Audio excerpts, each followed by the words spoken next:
পরে একা 10 দিন মাকে খুঁজে না পেয়ে কাঁদতে কাঁদতেই না ফেরার দেশে পাড়ি জমালো 16 মাসের এই ছোট্ট শিশুটি। কতটা জঘন্য মা হলে তার সন্তানের সঙ্গে এমন কাজ করতে পারে। এই মহিলা তো মা নামের কলঙ্ক।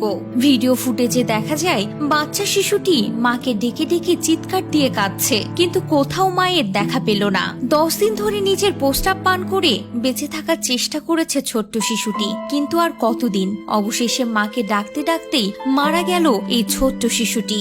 আর সেই সাথে ইরা নামের 33 বছরের এই মহিলাটি মা নামের কলঙ্ক হিসেবে ইতিহাসের পাতায় আখ্যায়িত থাকলেন। কোন মা যে এতটা নির্মম অত্যাচারী হতে পারে তা হয়তোবা এই মহিলাটিকে না দেখলে মানুষ বুঝতে পারত না।